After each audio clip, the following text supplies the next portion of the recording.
अभी हम सुबह हमने वो बोला था ना 1 2 3 नंबर पे बोले थे, कौन कौन भागते हैं वो? एक किसने बोला था? ये हमारे खलीफा भागते हैं, हर किसने नंबर 1 नहीं।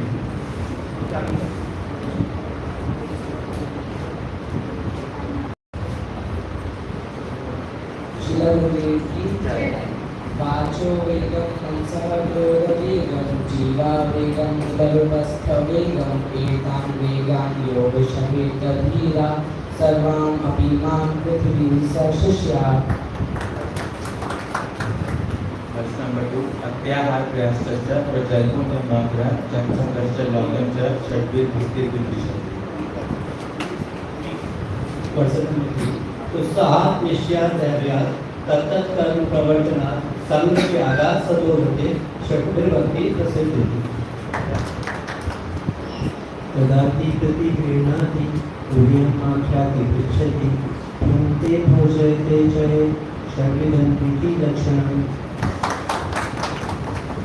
कृष्णेति यस्य कीर्तनं मनसावादये दीक्षा अस्ति चेत् प्रणतुलिश्च अजन्तमीशं शूश्रूषया अजन्मित्यमदन्यम् अन्येनैव आदि शून्यमिदं विकसित संगते।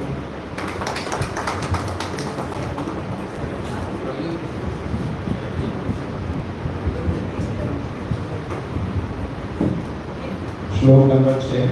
दृष्टे स्वभावजनिते वपुषश्च दोषे न प्राकृतत्वं हि भक्तजनस्य पश्येत् गङ्गामसामन खलु बुधबुद्धेन पङ्क्ते ब्रह्मदिवत्वम् अपगच्छति नीरपङ्क्ते। श्रीकृष्ण नामचरितानि सदापि विद्या पितोक्तप्रश्नस्य न रोचितानि किन्तु आदरात् अनुदिनं खलु सर्वदृष्ट स्वादविक्रमान् भवति तद्गत मूलमन्त्रम्। ताली मारने में संतोष क्या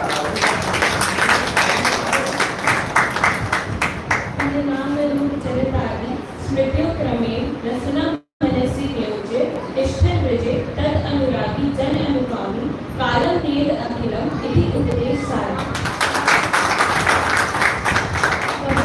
वैकुंठार्चनितो मरा मधुपुरी तत्रापि रासोत्सवात् वृन्दारण्यपदार्पाणसमनात् तत्रापि गोवर्धनम्।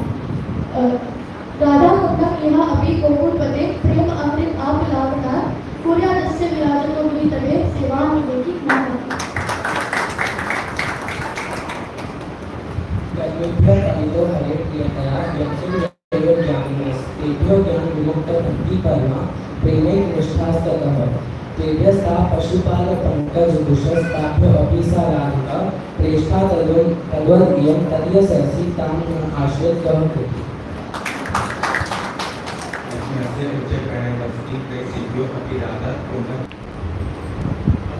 आखिरी नियम बता देता हूँ, खासकर जब मंच पे हमारे प्रभु जी विराजमान हो। एक मैं कॉन्फ्रेंस में गया तो मैंने उनसे पूछा, लगभग इसी तरह का समय था कि मेरे पास कितना समय है, how much time do I have. वो चेयरमैन मुझे जानता था, उसने कहा you can speak as long as you can, we will leave at 2। तो प्रभु जितना मर्जी बोले, हम 2 बजे प्रसाद के लिए चले जाएंगे। एक बार जोर से ताली बजाएंगे प्रभु।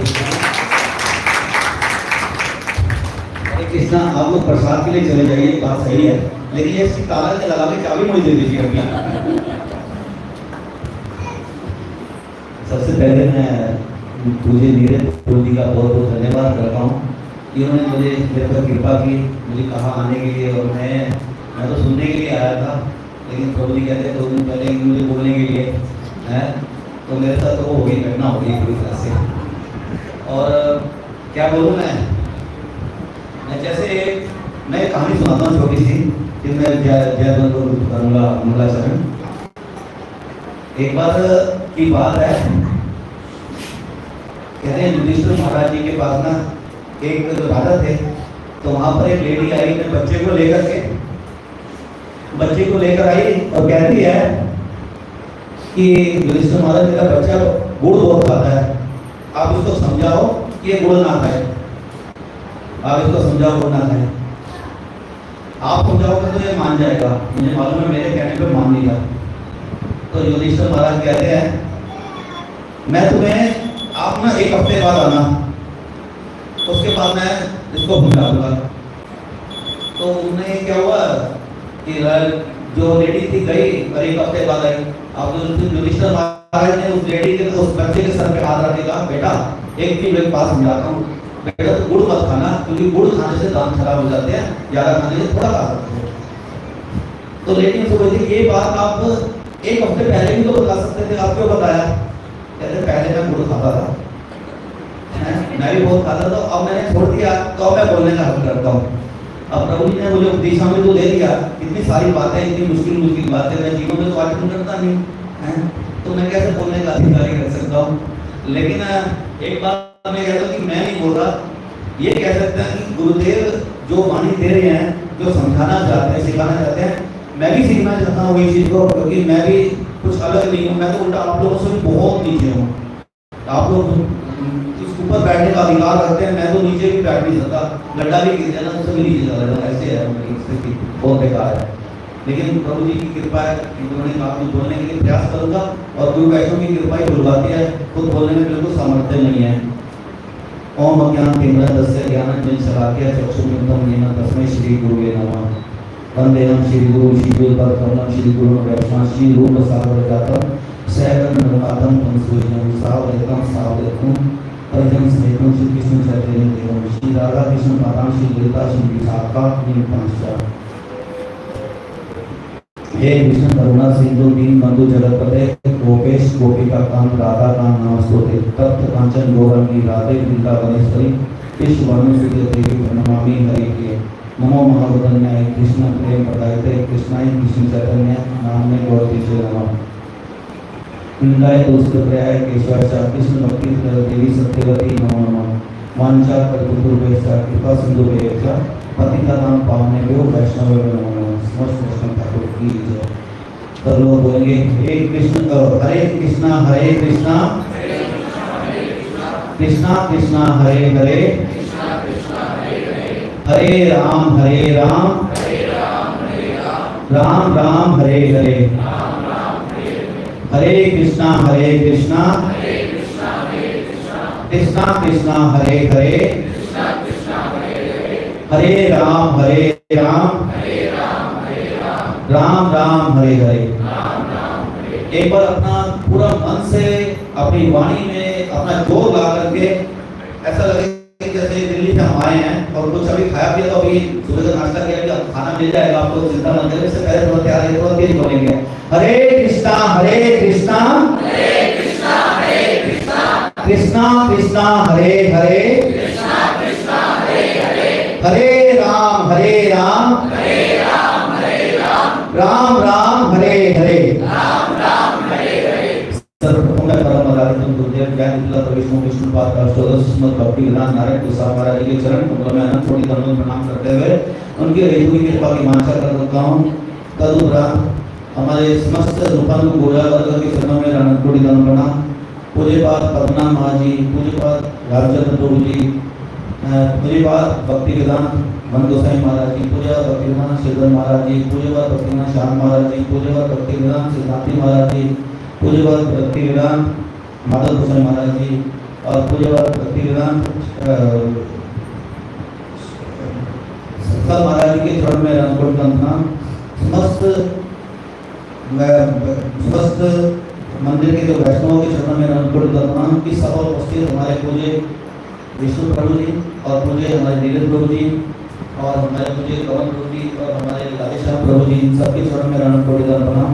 और सब जिस सभा उपस्थित वैष्णव के चरणों में रहते हैं प्रणाम स्वीकार करें और अपनी कृपा अर्पण करें।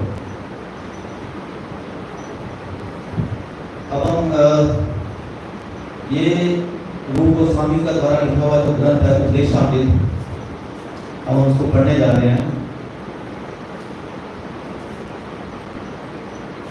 ये उपदेशामृत जो है, जैसे अगर हमें कोई कहता है ना कि ये बहुत उपदेश है दे दे, तो हम कहते हैं या तो उपदेश मत जाओ, लेकिन रूप गोस्वामी ने क्या किया, उपदेश का अमृत, और उन्होंने कहा ये अमृत के समान है, ये उपदेश तो साधारण नहीं है, ये अमृत के समान है, अमृत ही है।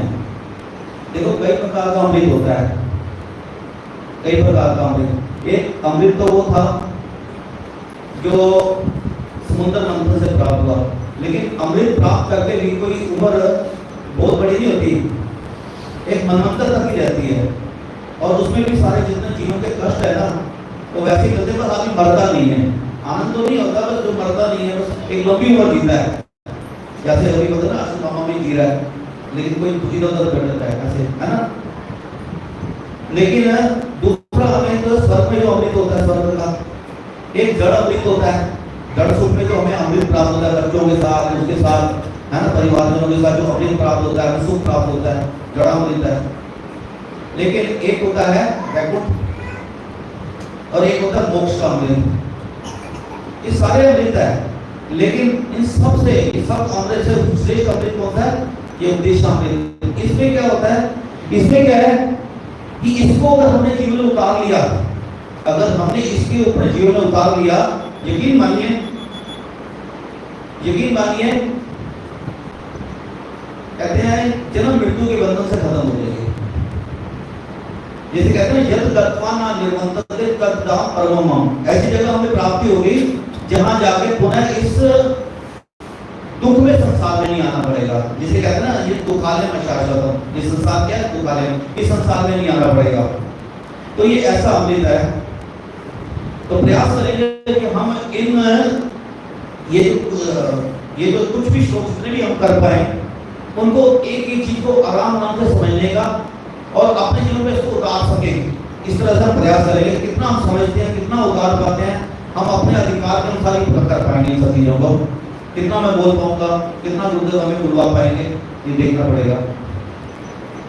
ये उपदेशामृत के जो श्लोक है 11 श्लोक है इसमें।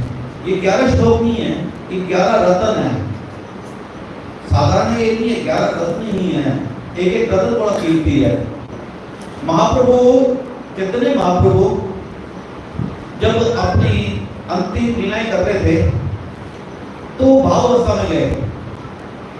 जब भाव अवस्था के अंदर उनकी दशा जो होती है, वो समुद्र को देखते हैं तो उसे यमुना जी समझते हैं, और जब चरक पर्वत को देखते हैं तो उसको गिरिराज समझते हैं, तो उसके पीछे भागते हैं। तो भक्त भी जो है ना, कुछ भक्तों का ध्यान रखते हैं और उनको पकड़ लेते हैं, समुद्र में भी छलांग ना मारते हैं। तो उस प्रकार से इनको पकड़ते हैं। तो एक बार उन्होंने ऐसे किया, भाग गए तो उनको पकड़ा, और महाप्रभु ने फिर समुद्र के पास बैठ कर, भक्त बहुत सारे बैठ गए। तब महाप्रभु ने इन श्लोकों को बोला, इनको बोला, उपदेश दिए कुछ, और रूप गोस्वामी ने उनका संकलन किया और बाद में उसको किताब के रूप में लिखा, अपने एक ग्रंथ के रूप में लिखा। तो इसलिए ये जो श्लोक है महाप्रभु द्वारा बोले गए और रूप गोस्वामी ने इसको संकलन किया। तो ये जो है श्लोक बहुत इंपॉर्टेंट है, जिसको अगर हम जीवन में उतारते हैं तो अपना कल्याण अवश्य ही प्राप्त होगा। तो इसमें पहला श्लोक क्या है, वाचो वेगम मनसा, तो वाचो, मेरे पीछे बोलिए, वाचो वेगम मनसा, क्रोधा वेगम, जीवा वेगम, उदर उपस्थ वेगम, एतान वेगान जो विषयत धीरा, सर्वाम अभिपाम पृथ्वी सा शिष्या। इसका मतलब क्या है, कहते हैं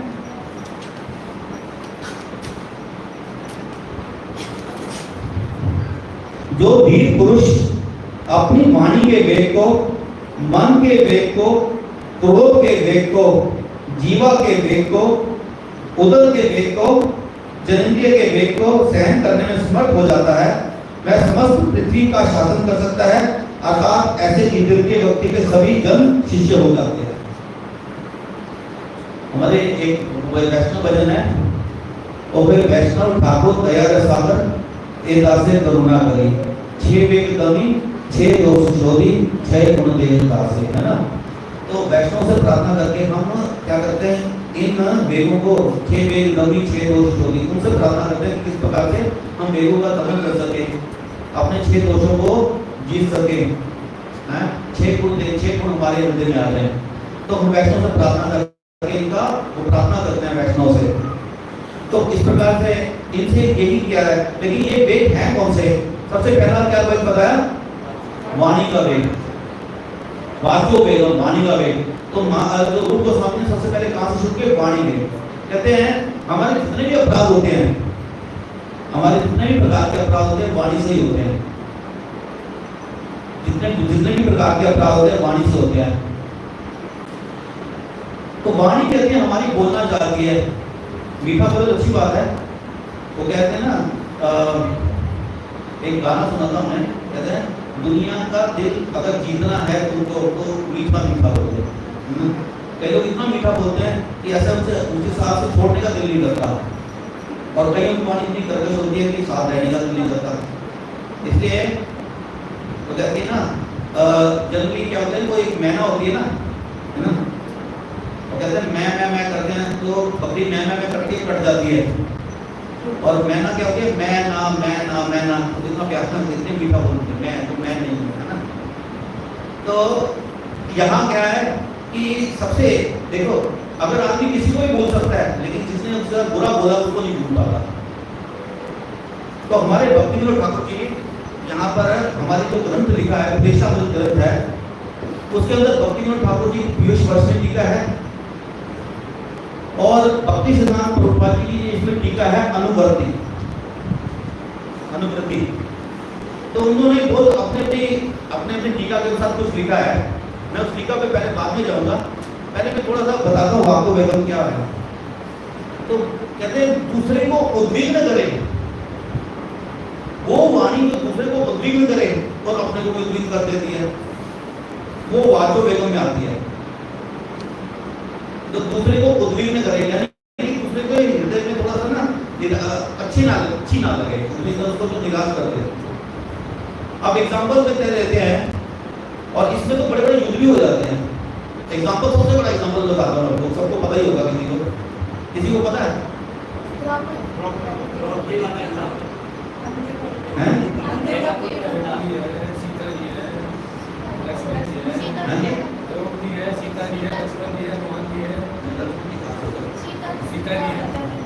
तो प्रभु जी आइए। सबसे बड़ा एग्जाम्पल हमारे शास्त्रों में दिया, हमारे गुरुवर्गों ने समझाया, सिखाया, और वैष्णव ने भी बताया। कहते हैं द्रौपदी का एग्जाम्पल, कईयों को पता, कईयों को नहीं पता, मैं सबके लिए एक बताते हैं। कहते हैं द्रौपदी कहते हैं उस समय क्या था, जब इंद्रप्रस्थ बना था, तो इंद्रप्रस्थ में जो है दुर्योधन गया वहां का महल देखने के लिए, और मैदाना ने वो महल बनाया। अब जब मैदाना महल बनाया तो दुर्योधन जा रहा है इधर उधर मेले देखने जा रहा है, तो बड़ा आश्चर्यचकित हो रहा है। कहीं पर जल था, कहीं थल था, थल जल लग रहा है, जल थल लग रहा है, कुछ समझ नहीं आ रहा, कंफ्यूज हुआ पड़ा है। कहीं लगता है दीवार है, पता चला वहां तो दरवाजा है, वो तो पता ही नहीं है, और कहीं लग रहा है बिल्कुल जैसे कहते हैं बाहर आ गया हूँ, लेकिन वहां दीवार है, कुछ पता नहीं चल रहा। तो एक जगह ऐसा हुआ कि जहां पर उसे लगा कि ये थल है, मतलब जमीन है, लेकिन वो जैसे चला पानी में गिर गया बिल्कुल, और ऊपर से द्रौपदी देख रही थी, तो उसके मुंह से क्या निकला? अंधे का बेटा अंधा। अब ये क्या थी? वाणी की उसके कान में गई, उसको अंदर तक हिला दिया उसको। अब उसने क्या किया? उसके बाद क्या किया? उसने बुलाया, उसने क्या हुआ बाद में क्या है, उनको धूप कीड़ा के लिए बुलाया, उनको हराया, बाद में उनका शासन ले लिया, द्रौपदी का वस्त्राहरण हुआ, और फिर बाद में उसका क्या अंजाम हुआ? बाद में महाभारत का युद्ध हुआ पांडवों और कौरवों के बीच। तो कहां से अंजाम? वाणी स्टार्टिंग कहां से हुई? उसकी वाणी के अंदर, तो वाणी के अंदर जो दोष था ना, कि वाणी को ऐसी, इसलिए कहते हैं हमारे यहाँ बोलते हैं, एक बार रामचंद्र जी के साथ मैं जा रहा था, तो मैंने कहा प्रभु जी वहां भी बड़ी लड़ाई हुई, आपस में मतभेद हुआ किसी बात को लेकर के। तो मैंने कहा प्रभु जी ऐसी वाणी बोली है, मन का आपाप पे, औरों को शीतल करे, आपुन शीतल हुए। तो उन्होंने कहा, तो रामचंद्र जी कहते हैं ऐसी वाणी बोलिए पूरा स्यापा हो जाए। तो कहने का मतलब क्या होता है कि वाणी, हम ऐसी वाणी बोलते हैं कि जहां पर कहते हैं ना जरा सी चिंगारी की हो तो दो बंदे और बोल करके उसको पूरा के पूरा सवा कर देंगे की तरह से। तो ऐसा हमारे अंदर मतलब वाणी का दोष उससे बचना चाहिए, है ना। तो उसमें हमने एक और एग्जाम्पल दिया था, क्योंकि ऐसी ये वाणी जो अगर वैष्णव अगर दूसरे संसार में रहते तो पाप करा दिए, कि वैष्णव के साथ रहती है तो अपराध करा देती है। अगर हम कुछ ऐसी चीज कटु वचन बोलते हैं तो अपराध करा देती है। तो सीता जी का भी एग्जाम्पल बताया था कि सीता जी किस प्रकार से कहते हैं, सीता जी जब राम जी हिरण को लेने के लिए भागे, हिरण को लेने के लिए दुष्ट मानने के भागे, तो पीछे से आवाज आती है लक्ष्मण मुझे बचाओ, लक्ष्मण मुझे बचाओ। और लक्ष्मण जी तो कौन है? लक्ष्मण जी तो साक्षात गुरु तत्व हैं, वो सब जानते हैं कि इनको कुछ, मेरे भाई को कुछ नहीं हो सकता। लेकिन सीता जी बोलती हैं कि तुम जाते क्यों नहीं हो, तुम्हें पुकार रहे हैं। कहते हैं भाभी राम जी को कुछ भी नहीं हो सकता, लेकिन आप मानिए अब राम जी को कुछ नहीं होगा, लेकिन आप चिंता मत कीजिए, अभी आ जाएंगे राम जी। क्योंकि वहां तो कोई असुर होता है, वो बोल रहा होता है। लेकिन बार बार सीता जी के बार बार कहा, फिर उन्होंने कटु वचन बोले। क्या बोले कि अच्छा तुम इसी दिन की इंतजार करते थे कि राम जी को कुछ हो जाए तो मेरा भोग करो, हैं? तो उन्होंने जब इस प्रकार से बोले तो लक्ष्मण जी को जाना पड़ा। अब बताओ क्या लक्ष्मण जी ऐसे उसने बोले कि राम जी की आज्ञा का उल्लंघन कर सके? उनके अंदर इतना सामर्थ्य है कि राम जी की आज्ञा का उल्लंघन कर सके, लेकिन क्या सर उन्हें करना पड़ा, विधि का विधान था। हालांकि लक्ष्मण जी हो चाहे द्रौपदी हो, ये सब क्या है कि हमें शिक्षा देने मात्र के लिए होते हैं। लेकिन उन्होंने क्या किया, उन्होंने इस चीज को उन्होंने ऐसा पालन किया और गए। और बाद में क्या हुआ, बाद में क्या हुआ, युद्ध हुआ, है ना, राम और रावण का युद्ध हुआ। तो ये कुछ इस प्रकार से हो गया। तो हमारे इसलिए वाणी में मधुरता, हमारे जैसे मैं कभी गया था वहां पर हॉस्पिटल में, तो हॉस्पिटल के बाहर एक जगह लिखा हुआ था, a word can be a balm और a word can be a bomb. A word can be a balm, balm मतलब होता है जो फैलाते जिसे लगा, और a word can be a bomb. एक शब्द हमारा बम का काम भी कर सकता है और एक शब्द हमारा बम का भी काम कर सकता है, बम का भी काम कर सकता है ना। तो शब्दों के चयन में बड़ा ही ध्यान रखना चाहिए, है ना। तो इसमें हमारे भक्ति वेदांत वामन गोस्वामी महाराज जी कहते थे, देखिते सुनिबे पर बोलिबे ना, देखिते सुनिबे बोलिबे नहीं। सुना होगा किसी ने लाइन, सुनिबे ना, देखिते सुनिबे बोलिबे ना। कहने का अर्थ क्या है कि हम कभी कभी क्या होते हैं, वैष्णव का दोष देख लेते हैं कि इसने ऐसा किया, वैसा किया, ऐसा किया, वैसा किया। तो हमारे वामन महाराज जी कहते हैं, कहते देखो कोई दिक्कत नहीं है भाई, आंखें हैं मिली हैं तो देख तो लो भाई, आंखें तो छूट नहीं सकती, देखना तो हम बंद नहीं कर सकते, आंखें तो बंद नहीं करेंगे। और सुनने के लिए कोई आए हमारे साथ बोलने के लिए, भैया काम भी बंद नहीं कर सकते, सुन तो लो भाई, लेकिन आप बोलो मत।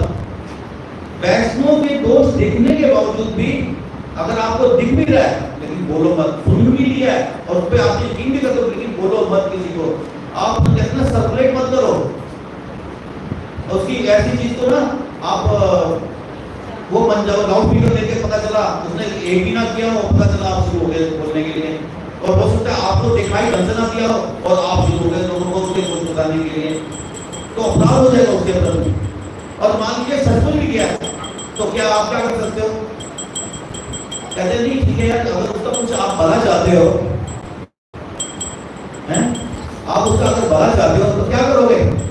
जाओ उनके बड़े वैष्णव के पास जाओ, उनके जो जिनकी आंदोलन में वो भजन कर रहा है, या फिर किसी श्रेष्ठ वैष्णव को समझाओ जो मुझे लगता है कि भाई इसके अंदर ये दोष है, मैं चाहता हूँ उसके अंदर ये दोष ना होगा तो अच्छा होगा। तो आपने अगर उनको बता दिया, वो जो करे तो करे, आप कुछ मत करो। कहीं अपराध करके आप नहीं जेल चले जाओ, अपराध किसी को प्रति करके आप नहीं जाओ। तो इसलिए हमारे भक्ति महात्मा जी कहते थे, देखी पे सुनी पे पर बोली भी नहीं, बोलना नहीं है, है ना। तो हमारे हमारे भक्ति विनोद ठाकुर जी ने जो ग्रंथ है उसके अंदर जो लिखा है, इसमें कहते हैं वाक्य वेद का तात्पर्य, यानी कि वाणी का वेद का तात्पर्य क्या है? भक्ति विरोध निर्विशेषवादों की कल्पनाओं, कर्म कांड में फंसे हुए कर्म कांडियों की कर्म का संबंधी शास्त्रीय युक्तियों तथा श्री कृष्ण सेवा पर वचनों के अतिरिक्त अन्य अन्य शुभ भोग की कामना संबंधी बातों से है ना। अब इसमें तीन बातें कही गई। भक्ति विरोधी निर्विशेषवादियों की कल्पनाओं, जो लोग भक्ति नहीं करते हैं और ज्ञान मार्ग में चलते हैं, यानी कि नीति के पर रहते हैं, ये भी नहीं, है ना, उनकी बातें जो होती है ना, उनकी बातों का हम जो है समर्थन करते हैं, मतलब उनकी बातें जो है ना उनकी सुनते हैं, जैसे कह लीजिए उनकी वाणी सुनते हैं, ज्ञानियों की वाणी समझ लीजिए। जो लोग भगवान को नहीं मानते, ब्रह्म को मान के ब्रह्म में लीन होना चाहते हैं, उनकी वाणी को हम सुन करके समर्थन करते हैं, तो ये क्या हो जाता है? ये क्या होता है कि वाक्य वेद के अंदर आता है। देखो कहते हैं कि एक बार आग में जल जाओ वो मंजूर है, लेकिन ज्ञानियों का संग मत करो, क्योंकि ब्रह्मवादियों का संग मत करो। क्यों होगा? कहते हैं आग में जल गए, मर गए, कोई बात नहीं, क्या होगा? फिर से जन्म मिल जाएगा, फिर से जन्म मिलेगा, फिर से भक्ति कर लेंगे। लेकिन अगर किसी ज्ञानी ब्रह्मवादी वो अगर आपको बताया कि जी ब्रह्म ही श्रेष्ठ है, ब्रह्म श्रेष्ठ तत्व है, ब्रह्म में लीन होना हमारा ही जीवन का कर्तव्य है, लक्ष्य है, सब कुछ है, तो अगर हम उसकी बात को मान करके उस पर चल पड़े तो क्या अंजाम होगा?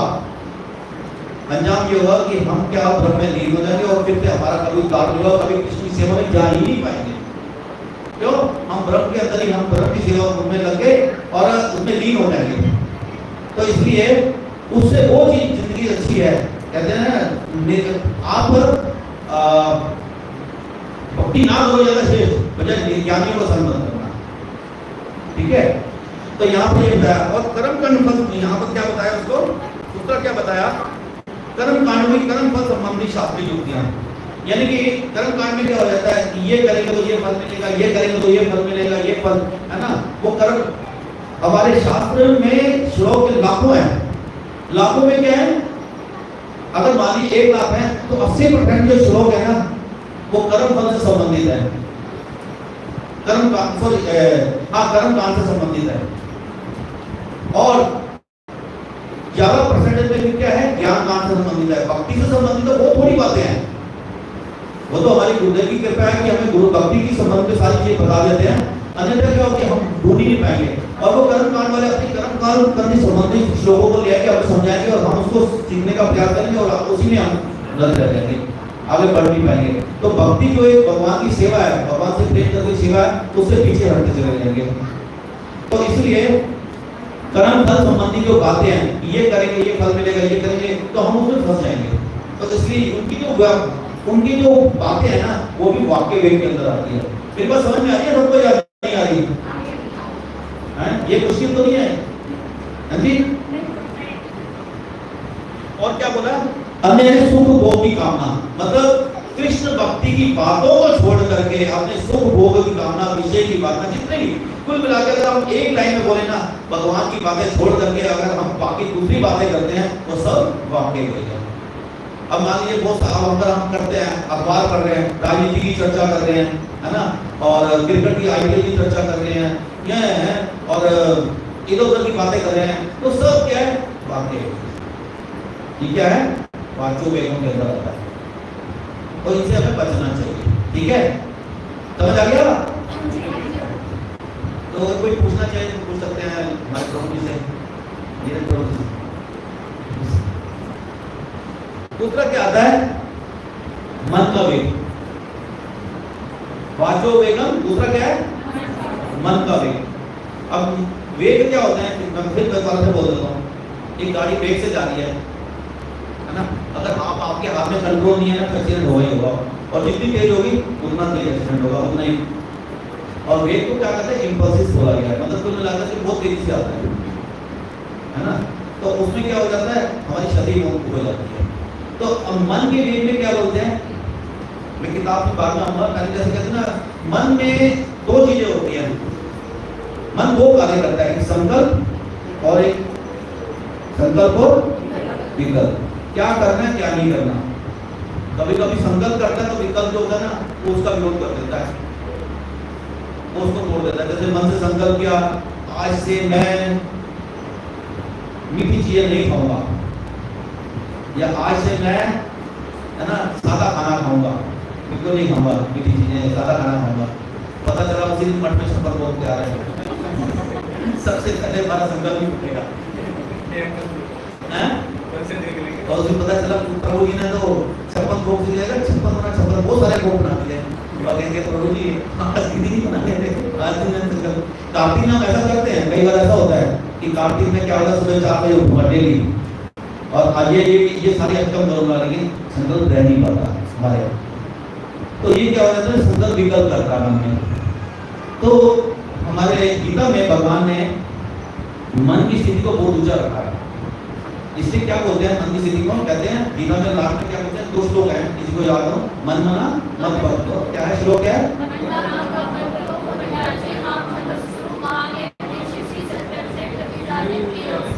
सबसे पहले क्या मांगा, मन।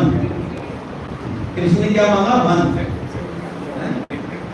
तो आप लोग सुन रहे हैं ना, सबसे पहले क्या मांगा, मन मांगा कृष्ण ने सबसे। और ये बड़े जो श्लोक है ना सर्वाधिक भूमक ज्ञान के अंदर आते हैं, जो सबसे top of the secret knowledge, सबसे ऊंचे श्लोक है। और हमारे गुरुदेव ने जब प्रश्न किया था कि भगवत गीता का सबसे ऊंचा श्लोक कौन सा है, तो सबने कईयों ने बोला सर्वधर्माणि परित्यज्य, किस कुछ बोला, लेकिन गुरुदेव क्या कहते हैं, मन मना मत भटको, मुझे अपना मन दे। तो यानी कि ये मन कितना श्रेष्ठ वस्तु है जो भगवान स्वयं मान रहे हैं। और वैसे भी कहते हैं ना, जैसे मन के हारे हार है, मन के जीते जीत, है ना। और क्या कहते हैं, मन को इंद्रियों का राजा कहा गया है। मन कोई साधारण वस्तु नहीं है, मन को इंद्रियों का राजा कहा गया है। तो भगवान क्या मांग रहे हैं, मन मांग रहे हैं हमसे, क्योंकि सबसे श्रेष्ठ इंद्रिय, सब जो हमारी इंद्रियों में सबसे श्रेष्ठ इंद्रिय कौन सी, मन ही है। तो अगर हम तुलना करते हैं, जैसे शरीर को एक रथ कहा गया है, शरीर को रथ कहा गया है, कहते हैं इंद्रियां क्या है, इंद्रियां घोड़े हैं। और घोड़ों को 5, जैसे हमारे 5 घोड़े हैं, 5 घोड़े कौन से हैं, चक्षु, कर्ण, नासिका, जीवा और त्वचा, ये 5 घोड़े हैं। तो 5 हमारी इंद्रियां, इनको ये नाम दे सकते हैं घोड़ों के रूप में अगर कहते हैं तो हर इंद्रियां अपने विषय की तरफ भागती हैं। मन क्या है, लगाम। इंद्रियां होगी, मन हो गई, और सारथी कौन हो गया, बुद्धि। सारथी क्या है, बुद्धि। और आत्मा क्या है, रति। रति जो, तो हम रति हैं, यानी आत्मा रति है, हम आत्मा है। हमें गंतव्य स्थान तक जाना है। तो क्या हुआ कि बुद्धि क्या करेगी, बुद्धि सारथी है, मन रूपी लगाम के द्वारा घोड़े को कंट्रोल करती है। लेकिन घोड़े क्या होते हैं, घोड़े इंडिपेंडेंट बन जाते हैं, घोड़े इंडिपेंडेंट बन जाते हैं। आप देखेगी, अरे वहां अच्छा रूप आ रहा है, जैसे सुबह उठती है ना, जैसे सुबह उठते ही जैसे सबसे पहले आँख कहेगी मुझे अपने मेरी अपनी उस चीज में जाना है, मुझे रूप में जाना है।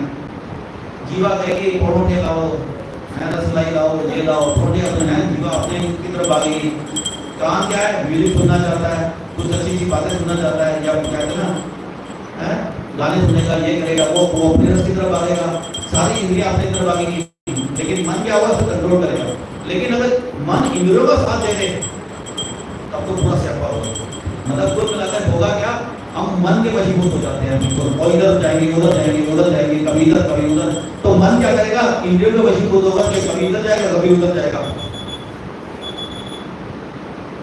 कभी इधर कभी उधर कभी उधर, और हम क्या हुआ, मन के कंट्रोल हो जाएगी। तो इसलिए क्या कहा कि मन को छूटना, देखिए मन को जो है ना कंट्रोल करना है। लेकिन वो कैसे होगा, आंखों को तो आंखों का विषय चाहिए, कानों को कानों का विषय चाहिए, जीभ को उसका विषय चाहिए, नाक को उसका विषय चाहिए, हर इंद्रियों को अपना विषय चाहिए, क्योंकि ये भी लोग मानती है इन चीजें। तो कहते हैं उत्तम रस दो उनको।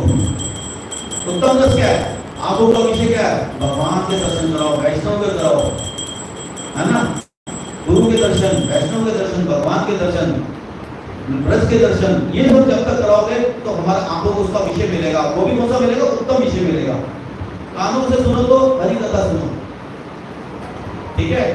जीभ से भगवान का प्रसाद पाओ, तो सारी इंद्रियों को भगवान की, और हाथों से भगवान के चरणों में स्पर्श करो, वैष्णव के चरणों में स्पर्श करो। तो ये क्या है, जब इंद्रियां इस विषय में जाएंगी तो वो जो है ना निम्न विषय वो डाउन हो जाएगा। तो उसको मन के, इससे क्या होगा कि मन के वेग को शांत करने का माध्यम क्या है? अपनी इंद्रियों को भगवान की सेवा में लगा के रखो हमेशा के लिए। अब एक एग्जांपल बताते हैं, अगर आप 24 घंटे में 24 घंटे नहीं लगा पाएंगे तो क्या होगा? ये मन जो है ना इधर उधर भटकेगा पक्का। जैसे अब एक छोटा सा एग्जांपल होता है, कहीं छोटा सा लूप होल हो जाए। हमारे को बताते थे, कहते हैं मेरे गुरु 24 घंटे में 24 घंटे 23 घंटे 59 मिनट 59 सेकंड तो सेवा करते हैं, लेकिन एक सेकंड अपने भोग के लिए रख लेते हैं। कहते हैं ऐसे गुरु भी मेरे हृदय पे शासन नहीं कर सकते थे। प्रभुपाद जी कहते हैं मेरे गुरुदेव 24 की 24 घंटे भगवान की सेवा में लगे रहते हैं। तो ऐसा अगर हम क्या करते हैं, हम लोग गुरु की शासन में रहना है तो हमें भी वैसा ही बनना पड़ेगा जैसा गुरु जी हैं। गुरु जी इतना एग्जाम्पल सेट करते हैं कि मैं जैसा हूँ वैसा बनूं। हमें पूर्व के आचार्यों ने अपने आचरण के द्वारा दिखाया कि हम तुमको कैसा बनना है, तब जाकर के। अब देखो उनको कोई ये तो मंजरी है, हमारे रघुनाथ दास जो स्वामी क्या है, कोई साधारण नहीं है, मंजरी है, लेकिन वो अपने जीवन में आचरण करके दिखाया। किस प्रकार से वो महाप्रभु की शरण में गए, किस प्रकार से महाप्रभु ने कहा यथा योग्य विषय भोग करके फिर तू मेरे पास आना। फिर आए महाप्रभु, उनकी शरण में आए महाप्रभु। पहले तो किस प्रकार से अपने जीवन में थोड़ा खाते, अपने घर से मंगा के खाते थे, फिर उन्होंने छोड़ दिया। महाप्रभु से मांग लेके जो मिलता था खाते थे, फिर छोड़ा। फिर घर से मंजू आता था वो महाप्रभु भेज देते थे, खिलाते थे, फिर छोड़ दिया। फिर कहाँ सिंह के द्वार में भिक्षा मांग के खाते थे, उसको छोड़ा। फिर जो गाय खा के छोड़ देती थी वहां से उसको लेकर के छीन के उन्होंने उसको धो करके खाते। किस प्रकार से उन्होंने प्रबंध किया। कहते जब हम गोस्वामियों के जीवन चरित्र को देखते हैं और अपने जीवन चरित्र को देखते हैं तो क्या कभी आशा होती है कि हमारा उद्धार हो सकता है? उनके जीवन चरित्र को देखो और अपने जीवन चरित्र को देखो तो कितना बड़ा डिफरेंस है। लेकिन इसका अर्थ ये नहीं है कि नहीं हो सकता, हमारा प्रयास करना ही है कि कभी कभी धीरे धीरे हम उस लेवल तक जा पाए। इस बात का हमारा प्रयास करना पड़ेगा, है ना। तो केवल इसलिए है कि वो इसलिए नहीं आए हैं कि वो अपने जीवन में वो साधन करके हमें शिक्षा दे, तो इस बात का हमें ध्यान रखना है। तो ये मन के वेग के बारे में बताया, लेकिन ये भक्ति संत प्रभुपाद जी इस ग्रंथ में हमारे क्या कहते हैं उसको भी हमें पढ़ना बहुत जरूरी है। उसमें कहते हैं मन का वेग 2 प्रकार का होता है। एक तो है अविरोध वृत्ति, दूसरा होता है विरोध युक्त क्रोध। अब ये बड़ा मुश्किल शब्द है, इतने आसानी से समझ में आएंगे, ठीक है। अविरोध वृत्ति और विरोध युक्त क्रोध।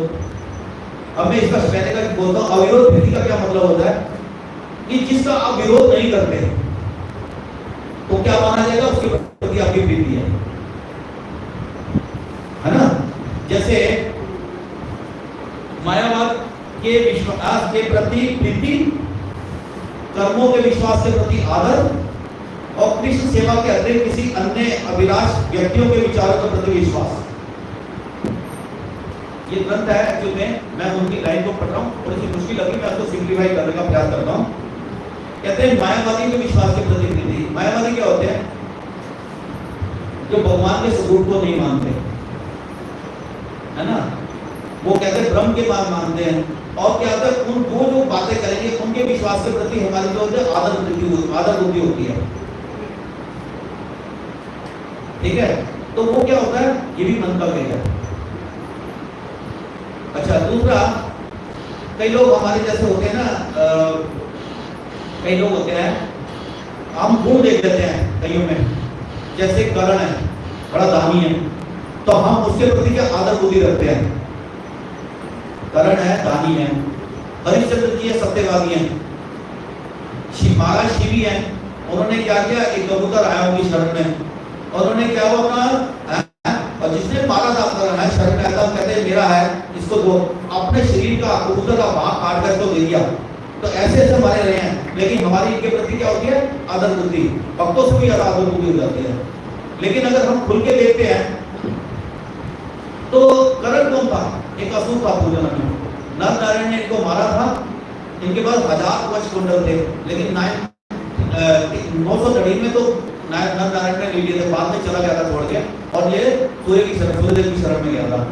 तो हमारा ये जो एक असुर के प्रति बुद्धि, और हम किसके प्रति हमारा बैरभाव हो जाता है, जो अर्जुन के प्रति, जो हम करण को उनसे श्रेष्ठ मानते हैं। तो ये कायदा नहीं है, जो भगवान के अवतार में उनको गिरा गया, नर नारायण को भगवान के अवतार में कहा गया है, भगवान के अवतारों में आते हैं। नर कौन है? अर्जुन। नारायण कौन है? स्वयं भगवान। तो हम उनके प्रति आदर बुद्धि, तो ये भी क्या होता है? मंतव्य कि हम आदर बुद्धि किसके प्रति कर रहे हैं? जो इन ऐसे जिनके अंदर कुछ गुण देखे जाते हैं, लेकिन भक्त तो नहीं है। क्या सेवा भाव है भगवान के प्रति? नहीं है। क्या भगवान की सेवा करी? नहीं। ऐसे ही महाप्रभु जो है ना, ऐसे भक्तों को नहीं पसंद करते थे। जैसे एक उनके अंदर थे मुकुंद, उनके एक उनके परिकर थे मुकुंद। मुकुंद को महाप्रभु कहते थे कि जब वो भगवान प्रेम बांट रहे थे, जितने महाप्रभु जब मायापुर में प्रेम बांट रहे हैं, तो मुकुंद को कहते इसको मैं प्रेम कभी नहीं दूंगा। तो भक्तों ने पूछा कि ऐसा क्या है कि आप इसको प्रेम क्यों नहीं देंगे? कहते खर्चा किया है, मायावादियों की सभा में जाता है, उनका वाह करता है, उनकी वाह करता है, और जब अपने भक्तों के समय में आता है तो उनको वाह करता है। तो कहते हैं वो है। तो उन्होंने महाप्रभु ने ऐसा कहा, तो भक्तों ने उन्होंने मुकुंद ने क्षमा मांगी इस बात के लिए। लेकिन फिर बाद में जब सब भक्तों ने कहा कि आप इनको प्रेम दान करो, तो महाप्रभु ने कहा करोड़ों जन्मों के बाद उनको प्रेम दान करो। लेकिन अब उन्होंने नाचना शुरू कर दिया बहुत तेजी से। अब महाप्रभु सीधा आ गए, उसके सर पे हाथ रख दिया और उसको भी प्रेम दान किया उस समय। तो कहते महाप्रभु कहते जिस भाव से नाचा है, कहते आपने तो करोड़ों जन्म बोला था, कहते जिस भाव से नाचा है उसी करोड़ों जन्म की शरण। तो क्या था ये? क्या था ये? महाप्रभु का जो है ना अपने प्रसादियों पर प्रेम था। और दूसरा कि महाप्रभु जो है ना, भक्ति में जरा सा भी इधर उधर नहीं पसंद कर सकते, जरा सा भी इधर उधर, जरा सा भी अपराध होता है वो क्षमा नहीं करते। जो वो थी महाप्रभु की माता का नाम है शची माता। शची माता का अपराध हुआ था अद्वैताचार्य जी के प्रति, लेकिन महाप्रभु ने उनको भी क्षमा नहीं किया, उनको भी प्रेम दान नहीं किया, जबकि उनकी माँ है, यशोदा मैया है। लेकिन संसार के लोगों को शिक्षा देने के लिए कि कोई कितना भी किसी लेवल पर क्यों ना हो, लेकिन अपराध को मैं कभी सह नहीं सकता। वैष्णव अपराध के प्रति मेरी क्या है वो है, मैं कभी भी उसको अपराध के प्रति सह नहीं होगा। तो ये मन के वेग है। तो इसलिए मैं बताया कि कृष्ण सेवा के अतिरिक्त दूसरी अभिलाषाएं व्यक्तियों के विचारों के प्रति विश्वास। कृष्ण सेवा के अतिरिक्त दूसरी अभिलाषा, मतलब कृष्ण सेवा के अलावा कोई दूसरी अभिलाषा करता है कि मेरी गाड़ी हो, ये बंगला हो, ये हो, उसके प्रति जो ऐसे करता है ना, तो कहते हैं ये क्या है, ये उनकी बातों में हाँ कर देना कि ये अभी हम गर्म मार्ग भी करते हैं, हमारे बच्चे होना चाहिए, उनकी बात में हाँ कर देना, ये क्या होता है? अविरोध प्रीति। अगर वो बोल रहा है उसकी बात का हमने मूल रूप से भी चुप भी रह गए तो क्या है? अविरोध प्रीति, यानी कि हम उसका विरोध नहीं कर रहे, लेकिन इससे हमारी क्या उसकी प्रीति है। तो ये क्या हुआ कि दो प्रकार के बताया, ये भी क्या है? मन का वेग। मैंने दो वेग बताए, पहला कौन सा, दूसरा कौन सा? तो मन के वेग के अंदर क्या आ जाता है? मन के अंदर अविरोध प्रीति और विरोध विरोध। ठीक है, कहते हैं कृष्ण की लीलाओं का चिंतन करना ये मन का वेग नहीं है। कृष्ण की लीलाओं का चिंतन करना ये हमारी स्वाभाविक वृत्ति है, बस इसको करो, इसे नहीं कहेंगे, इसे मन का वेग नहीं कहेंगे। अच्छा, तीन प्रकार के वेग बताए इसके अंदर, मन का वेग और शरीर का। अब आते हैं शरीर के वेग के ऊपर। एक तो वाक्य का वेग हो गया सबसे पहला, दूसरा मन का हो गया, अब तीसरा होता है शरीर का वेग। और शरीर के वेग के अंदर तीन चीजें आती हैं। सबसे पहला वाक्य का वेग यानी कि वाचो वेग, दूसरा मन का वेग, तीसरा शरीर का वेग। तो शरीर के वेग के अंदर तीन चीजें आती हैं। एक आती है जीवा, उदर और उपस्थ। जीवा, उदर और उपस्थ। जीवा सबसे ऊपर होती है, तीनों एक ही लाइन में होते हैं, पेट है उपस्थ। तो जीवा वेगम के बारे में बताया गया, ये शरीर के वेग के अंदर आता है। जीवा वेगम के अंदर आता है, जैसे देखो जीवा जो होती है, तो इसको जीवा में ना 6 प्रकार के स्वाद होते हैं। छोटी सी जीव होती है, जीव होती है कितनी छोटी सी, 100 ग्राम भी इसका वजन नहीं होगा, मुश्किल से 100 ग्राम वजन नहीं होगा, लेकिन 100 किलो के छिलके उठा के 5 ग्राम ले जाती है। कहते हैं यहाँ पर है ना, थोड़ी दूर चलेंगे, सुखदेव का ढाबा है, सुखदेव का ढाबा जो 24 घंटे भरा रहता है, 24 घंटे भरा रहता है हाईवे पे है। लोग, मैंने मेरे ऑफिस में बंदा था, कहते हैं कल जाना है, मैंने कहा यहाँ पर प्रोग्राम है ऑफिस में नहीं, मठ में प्रोग्राम है जरूर आना, कहते नहीं कल तो मैं सुखदेव के ढाबे में जाना है। अब बताओ कथा सुनने के लिए नहीं आते हैं, इधर सुखदेव के ढाबे में जा रहे हैं, क्या कर रहे हैं, परोठे खाने नहीं करता। मैंने कहा तेरी 100 ग्राम की चीज है, तेरी 100 किलो के वजन को भाई कहाँ नहीं जा रही है, और तू मेरी बात मान, मैं तेरे कल्याण के लिए बोल रहा हूँ, तो अपना कल्याण मान रहा है, नहीं पूरा परिवार चलेगा। और कितना किलोमीटर दूर था उसके घर से, 40 किलोमीटर दूर, 50 किलोमीटर दूर उसके घर से, मतलब पराठे वाली गली चांदनी चौक में, कितने प्रकार के पराठे, कितने प्रकार के, तो वहां जाकर के ना मतलब कहने का क्या आता है, जीवा बेगम हमारे 6 प्रकार के स्वाद होते हैं, मीठा, नमकीन, कसैला, तीक्ष्ण और मीठा, खट्टा, मीठा, खट्टा, कसैला, नमकीन और तीखा और एक और होता है। 6 प्रकार के स्वाद होते हैं। सड़क को बता दे, है नहीं, कड़वा कड़वा कड़वा कड़वा कड़वा स्वाद। तो ये सब 6 प्रकार के ना रस होते हैं। तो इन 6 प्रकार के रस जो होते हैं ना, ये हमें बांध लेते हैं जीवा को ना। कभी हम किस रस में घूमते हैं, कभी किस में, कभी किस में। तो हमारे बोलते हैं भारत ना, कार मध्य जीवा आदि लोग में सदुमती ताके जेता कठिन संसार है, उसको जीतना बड़ा मुश्किल है। कई लोग तो क्या करते हैं, जैसे मठ है तो किसी एक गरीब भक्त ने अपने घर में निमंत्रण दिया कि हमारे घर में आना, और पता चला उसके घर में नहीं जाएगा कोई भी, लेकिन कोई बहुत अमीर है ना, कोई बहुत अमीर है, उसने अपने घर में बुलाया, कि आओ मेरे समय से पहले घूम लेंगे, उससे पहले चाहे कितना भी अभी अनंत अंबानी की शादी हुई, कितने प्रकार के खाने रखे हुए हैं ना।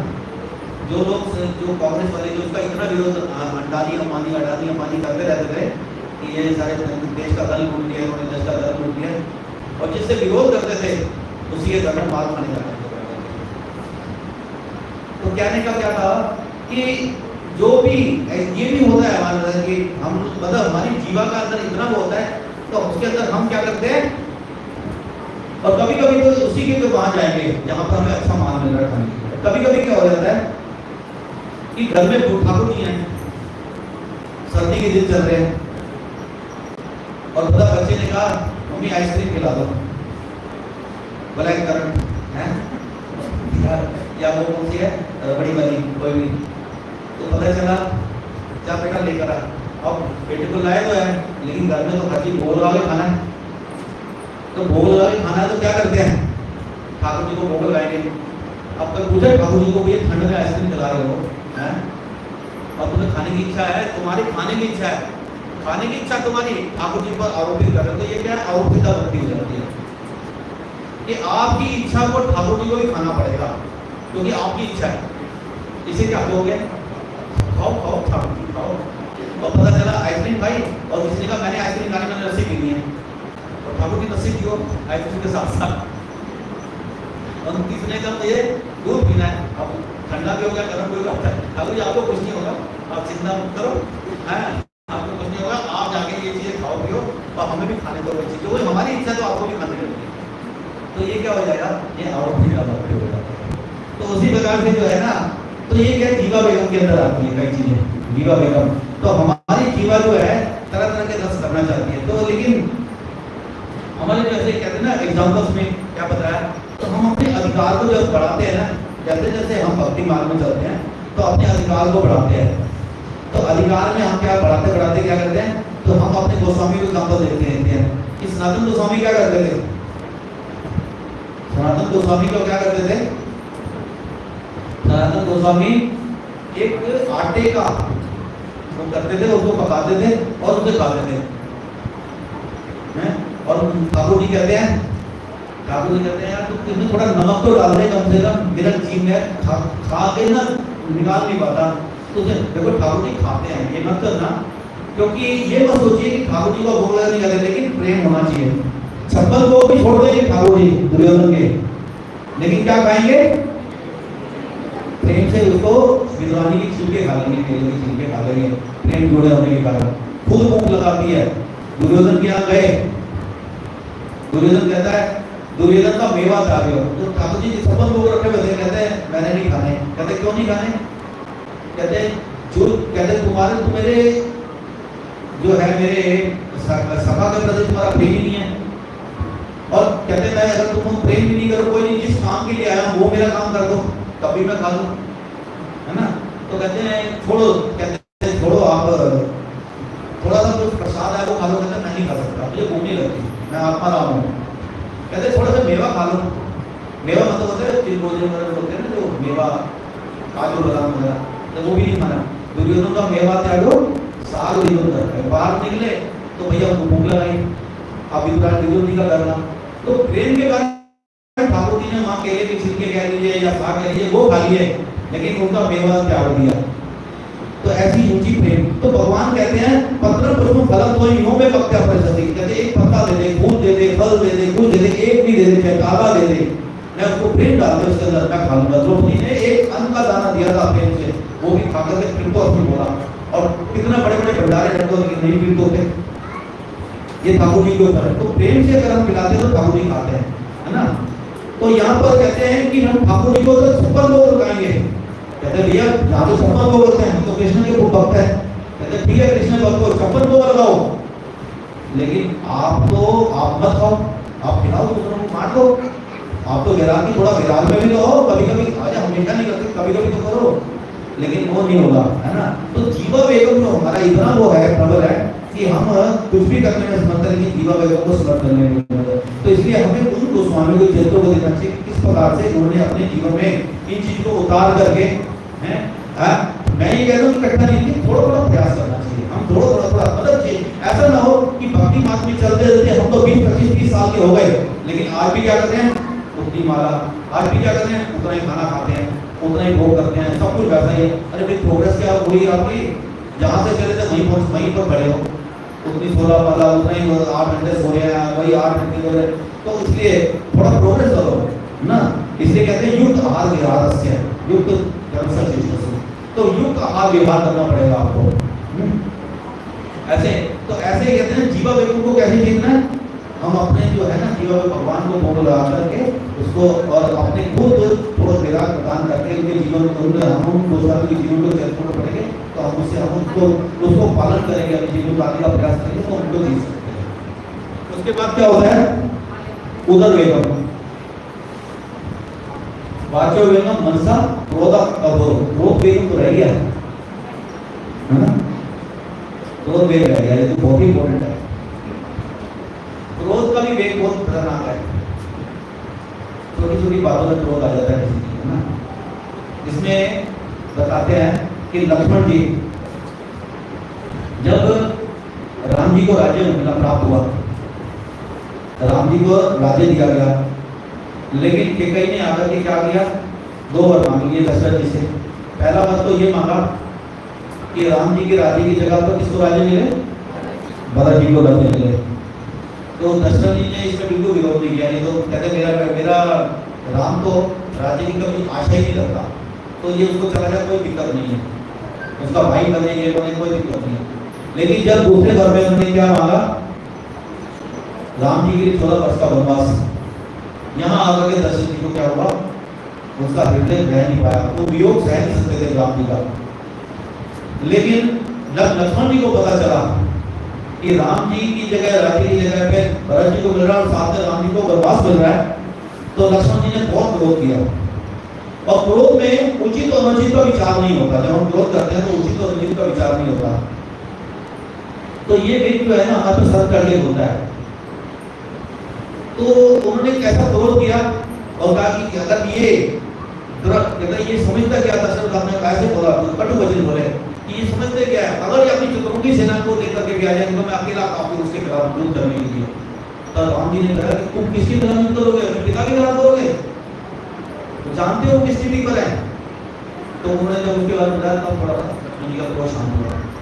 और फिर जब चित्रकूट के अंदर वो बैठे हुए थे, जब दशरथ जी अपनी सारी सेनाओं को लेकर के आ रहे थे उनको राज सिंहासन पर वापस ले जाने के लिए, तब भी जब पता चला कि श्री भरत जी आ रहे हैं, और तब उन्होंने क्या किया, ये भरत क्या समझता है, हो सकता है ये हमको मार करके शासन को विरोध करना चाहता है, इसलिए मैं उनको अकेले निपट लूंगा। तब राम जी ने उसके प्रेम को जानता है वो कितना बड़ा प्रेमी है। और जब आकर के जब उन्होंने अपना आपको सिंहासन देखा, और जब दशरथ जी भरत जी ने उनको अपनी सारा सिंहासन देना चाहता था, राम सिंहासन, और जब ये देखा तब उनके हृदय में ना पछतावा हुआ कि मैं क्या कर रहा था। तब भरत जी को बताया था मैं तुम्हारा विरोध कर रहा था, मैं सोच रहा था कि तुम ये राज्य सिंहासन को मैं तुम्हें युद्ध में हरा करके मार देना चाहता था। तब भरत जी कहते मुझे मार देते मेरा यही बात अच्छा था, क्योंकि मैंने ये क्या है कि मैं मेरी वजह से राम जी को यहाँ पर वन में आना पड़ा, तो इससे अच्छा तो मेरी मृत्यु हो जाए, है ना, तो मुझे मार देते तो अच्छा था। तब क्या हुआ कि लक्ष्मण जी ने क्रोध किया। तो क्रोध हमारे जीवन में जो है ना हमारा विरोध ही करता है। एक श्लोक आता है, रणरपि सुनीचेन तरोरपि सहिष्णुना अमानिना मान्यन कीर्तने सदाहरि।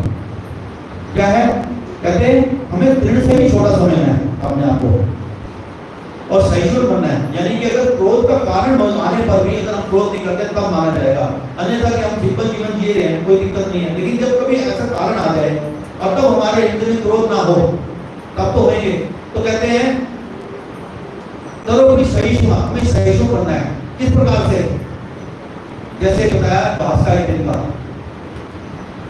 है ना, घास का दिन का कभी विरोध नहीं कर रहा, उससे चल के चले जाओ, लेकिन जब हम चले जाते हैं तो भी खड़ा हो जाता है। तो कहते हैं उससे भी ज्यादा बनना है, यानी कि तब भी हमें झुके रहेगा। तो इतनी दीनता आनी चाहिए भक्ति के अंदर, क्योंकि भक्ति में दो चीजें बड़ी जरूरी है, दीनता और सरलता। भक्ति देवी दीनता और सरलता के जिसके हृदय में वही वास करती है। हमारे भक्ति रूपा जी क्या कहते हैं, सरलता ही वैष्णवता है, सरलता ही वैष्णवता है। लेकिन सरल ही नहीं हुआ जाता, सही बताएं तो जीवन में सब कुछ करना आसान है, लेकिन सरल करना बड़ा मुश्किल है। देखो अब कहते हैं सरल में क्या होते हैं, तीन शब्द हैं, स, र और ल। स मतलब सीता, र मतलब राम, ल मतलब लक्ष्मण। जिसके हृदय में सीता राम लक्ष्मण है वो सरल होता है। अगर हम किसी को कहें ना सरल रेखा खींचो तो उसको भी स्केल की जरूरत होती है, सरल रेखा भी हम सीधी नहीं खींच सकते।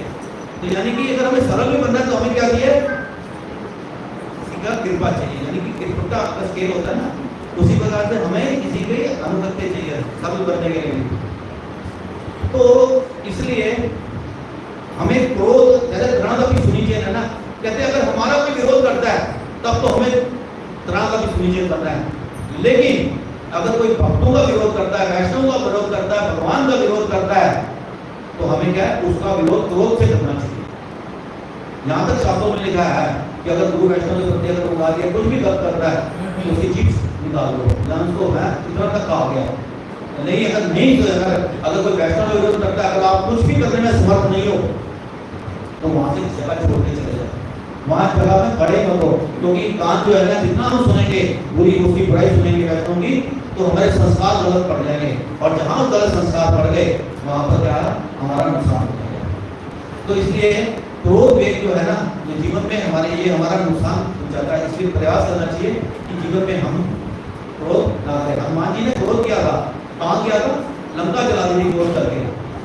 लेकिन जो लंका जलाई थी क्रोध करके, उसको क्या उनकी वैष्णवता कम हो गई? नहीं, उल्टा बढ़ी, क्योंकि राम जी के लिए क्रोध किया था। लक्ष्मण जी की वैष्णवता कम नहीं हुई, क्यों? उनका राम जी के प्रति समर्पण भाव के कारण उन्होंने क्रोध किया। और तो यहाँ और ऐसे हमारे जो है वैष्णव द्वारा क्रोध कर रहे हैं, वैष्णव के लिए क्रोध करना उचित है, अन्यथा कभी उचित नहीं है। तो ये प्रयास करना चाहिए कि हमारा क्रोध, हम क्रोध को जीत पाएंगे प्रकार से, क्योंकि ये भी जो है ना एक बहुत बड़ा वेग है। अगर हम इसे जीतते नहीं है तो हमारा अब 5%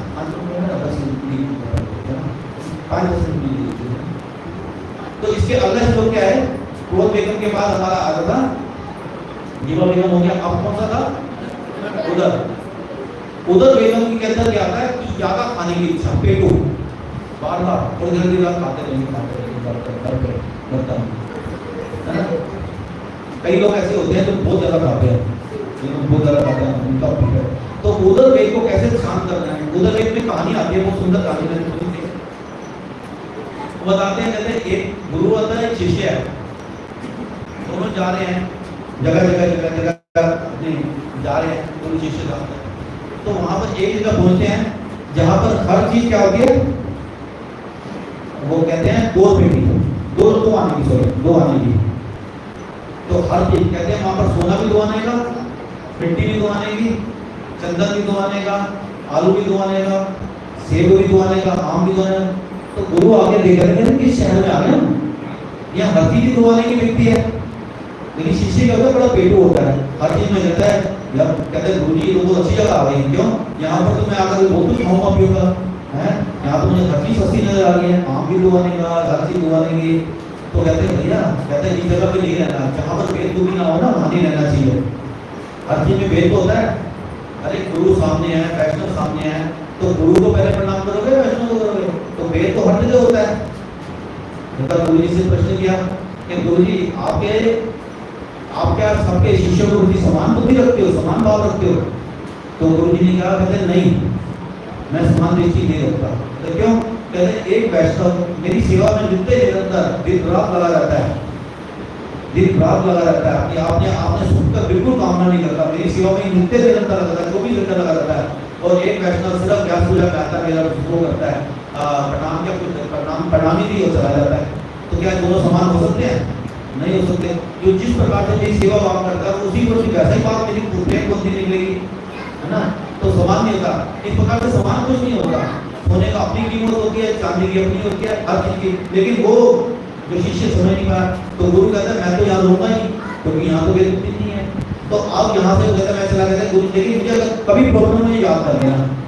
हुआ क्या कि वहां पर किसी की हत्या हो गई और हत्या करके कोई भाग गया।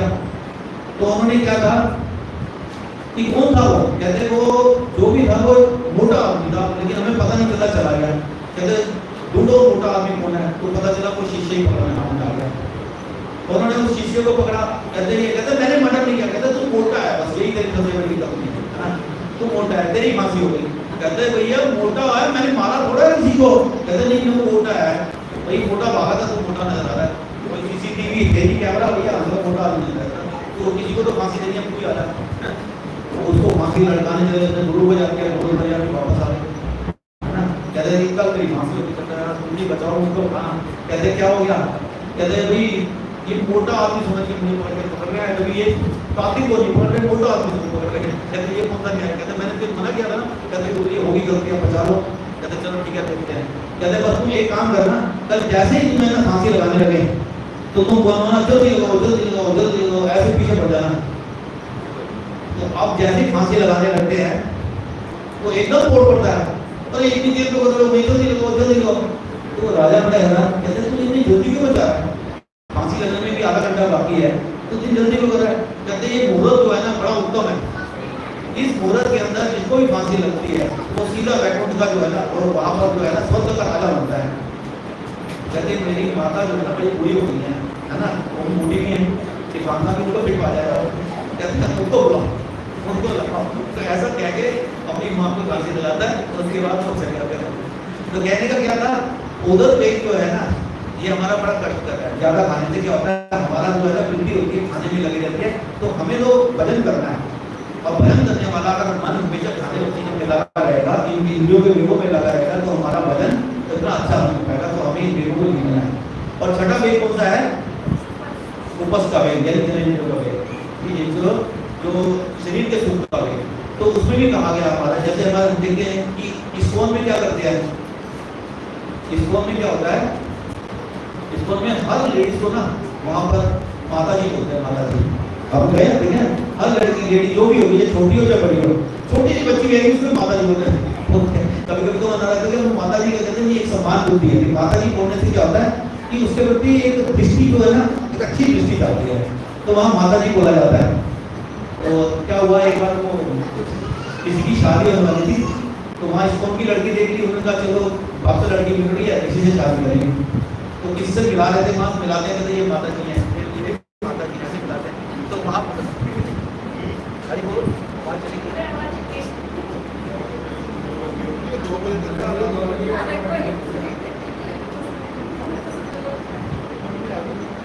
हरी बोल, हरे कृष्णा।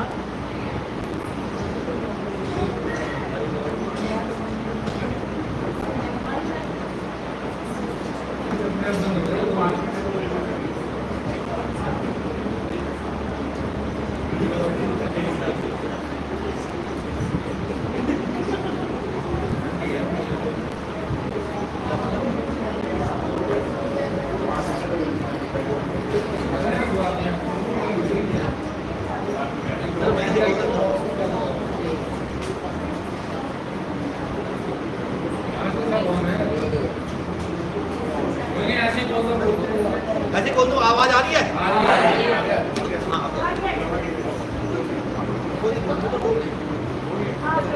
वो क्या होता है, वो लड़का जो है जिससे शादी होने वाली होती है, वो भी स्कूल वाली, ये भी, तो आदत होती है वहाँ पर लेडीज को हमेशा कहते हैं माता जी, कहते हैं माता जी मेरी इस माता जी से शादी हो ऐसे मिला रहा है। तो ये क्या होता है, मतलब एक आदर बुद्धि वैसे रखी जाती है माता जी जो है, छोटे से जब बच्चे हो चाहे कैसे भी क्यों ना वहाँ। तो हमारे कहने का तो उपस जो उस वेग की बात की गई है उसको कैसे कर रहे हैं। तो हम जब कहते हैं कि महाप्रभु जब होते थे ना, जब महाप्रभु कहते हैं महाप्रभु, एक बार जब जगन्नाथपुरी में रहे तो एक वहाँ की जो होती है ना गीत गोविंद का पाठ कर रही थी माँ की देवी, है ना। तो महाप्रभु तो उसके पीछे पीछे भागे हैं, महाप्रभु इसके पीछे पीछे भागे, और जब पीछे पीछे भागे ना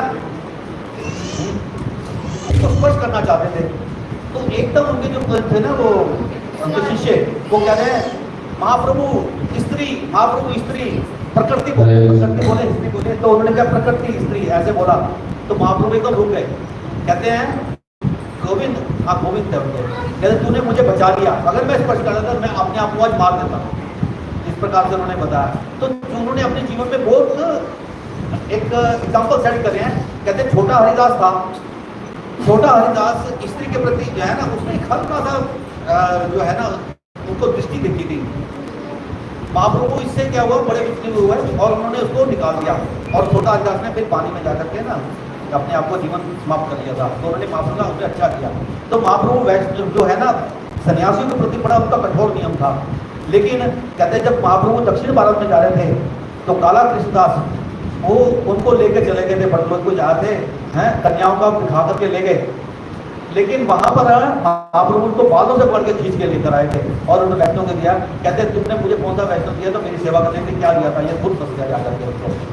तो कहने का क्या भाव है कि ये जो हमारे 6 वेग हैं, 6 वेगों में सारे के सारे वेग अपने इतने प्रबल हैं कि पूरे के पूरे हमारे जीवन को एकदम वो कर सकते हैं। तो इन वेगों से बचने के लिए हमें गुरु वैष्णव से प्रार्थना करनी चाहिए, और हमें जो है इन वेगों से बचने के लिए हमें अपना प्रयत्न करते रहना चाहिए। उसके बाद दूसरे आपके श्लोक हैं 6 वेग कमी 6 दोष चोरी। दोष कौन से?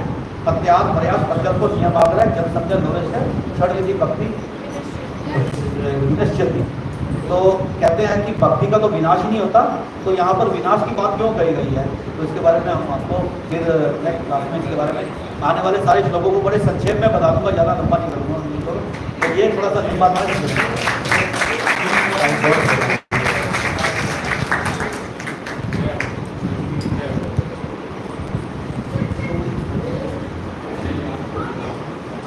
पूज्यपाद श्री कृष्ण प्रभु जी की।